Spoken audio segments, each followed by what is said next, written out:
అసలు తెలంగాణ ఎవరి సొత్తు, తెలంగాణ ఎవరి జాగీరు అనే దాని మీద విషయంలో కూడా గత వారం రోజుల కింద కూడా చర్చ భారీగా జరిగింది.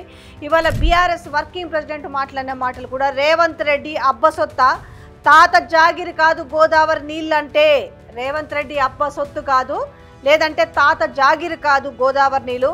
చంద్రబాబు నాయుడు కమిటీ వేద్దామని అనగానే తల ఊపడానికి నీళ్లు రేవంత్ రెడ్డి జాగిర్ కాదు. మేము కాళేశ్వరం కడుతుంటే అడ్డుకోవడానికి ఇదే చంద్రబాబు నాయుడు లేఖలు రాసిండు. గోదావరి కృష్ణా జిల్లాల్లో మా వాట తేల్చి మా నీళ్లు మేము తీసుకున్నాక మిగతా నీళ్లు తీసుకోవాలి. మేము ఆంధ్ర ప్రజలకు రైతులకు వ్యతిరేకం కాదు, కానీ తెలంగాణ ప్రజల రైతుల ప్రయోజనాలు ముఖ్యం అనేసి ఇక్కడ బీఆర్ఎస్ వర్కింగ్ ప్రెసిడెంట్ కేటీఆర్ కూడా అంటుండే. ఏమన్నాడు మెయిన్ ఇందులో ఒక లైన్ చూడండి. మాకు గొడవ ఆంధ్ర ప్రజలతో ఎంత మాత్రం లేదు. ఆంధ్రాలో ఉండేది కూడా రైతులే, ఆంధ్రాలో ఉండేది కూడా ప్రజలే. వాళ్ళ మంచి కోరుకునే వాళ్ళని తప్ప వాళ్ళు చెడు కోరుకో. మా హక్కు తేల్చండి అని కేంద్రాన్ని అడుగుతున్నాం. తప్పేముంది? మా హక్కు మా వాటా తేలకుండా నికర జలాల్లో మిగులు జలాల్లో ఇష్టం వచ్చినట్టు గుంజుకపోతామంటే కుదరదు అని చెప్తున్నాం. మరి మీరు చెప్పే స్ఫూర్తి కరెక్ట్ అయితే మరి కాళేశ్వరం కట్టినప్పుడు అడ్డుకున్నది ఎవరు? చంద్రబాబు నాయుడు కాదా? ఉత్తరాలు రాసింది ఎవరు? ఇదే ఆదిత్యనాథ్ దాస్ కాదా? ఉత్తరాలు రాసి కేంద్ర ప్రభుత్వంలో మీ పలుకుబడిని ఉపయోగించి మా ప్రాజెక్టులను అడ్డుకునే ప్రయత్నం చేయలేదా? మేము అడ్డుకుంటలేం. మేమేమంటున్నాం? ఇవాళ స్పష్టంగా మా వాటా తెలుసండి. రేవంత్ రెడ్డి అబ్బసొత్తు, తాత జాగిర్ కాదు గోదావరి నీళ్లు.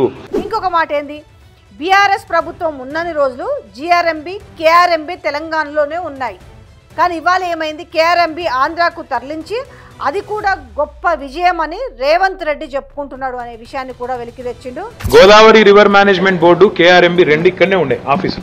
ఇవాళ కేఆర్ఎంబీని ఆంధ్రాకు తరలించి అది కూడా గొప్ప విజయం అని చెప్పుకుంటాడు ముఖ్యమంత్రి. దీన్ని నవ్విపోదురు కాక నాకేమి సిగ్గన్నట్టు.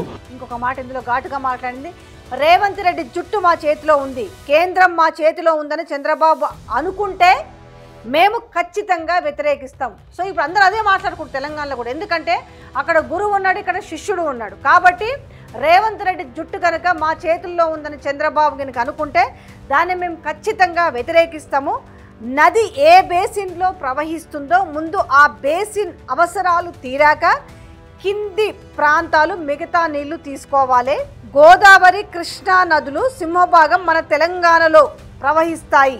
సో ఇది ముందు మన అవసరాలు, మనం తాగడానికి నీళ్లు తీసుకున్న తర్వాతనే మా నికర జలాల్లో మిగులు జలాల్లో మా వాటాని కేంద్రం తేల్చకుండా నీళ్లు మేము తీసుకుంటామని ఆంధ్ర నాయకులు ఎలా అంటారు అని మాట్లాడుతున్నారు.